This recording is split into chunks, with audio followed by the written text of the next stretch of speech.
L'heure des pros, français, j'insiste, la précision hasardeuse du Joker de Pascal Praud. Un contrôleur aérien français a été suspendu après avoir crié « Free Palestine » à la radio d'un avion de la compagnie israélienne El Al à Roissy-CDG. Un sujet que Thierry Cabannes, le Joker de Pascal Praud, a évoqué sur CNews.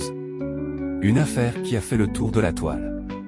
Ce lundi 11 août, selon i24 News, un contrôleur aérien aurait crié au pilote « Free Palestine » via la radio, à l'aéroport Roissy-CDG de Paris.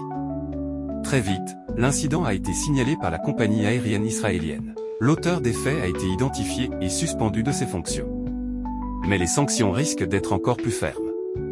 Les faits seraient répréhensibles car ils violeraient les règles des radiocommunications, qui doivent se limiter à la sécurité et à la régularité du trafic aérien. L'analyse des enregistrements prouve que les faits sont avérés, a déclaré le ministre.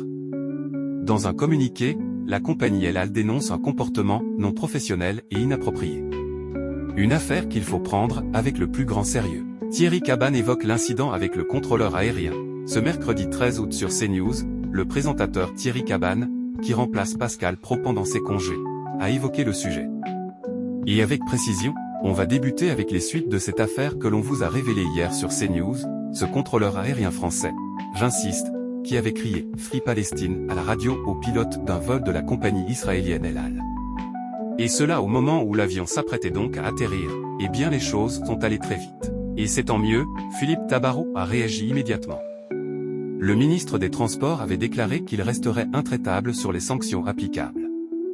Le contrôleur aérien de Roissy a donc été suspendu, a-t-il ajouté. Le plus inquiétant.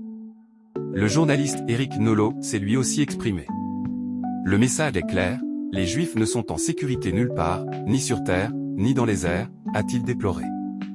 Mais pour lui, le plus inquiétant, ce sont les 4 incidents récents, qui concernent le transport aérien.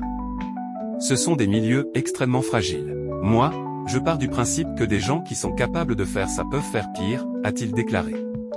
Avant de conclure, et quand ça touche aux avions, ça peut avoir des conséquences absolument dramatiques.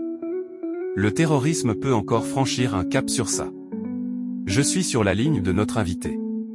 Il faut que la sanction soit non seulement administrative, la suspension, mais il faut qu'il en réponde devant la justice. Ce n'est pas tolérable. Cet homme est en charge de la sécurité des avions. Il envoie un message menaçant. Ce n'est pas possible.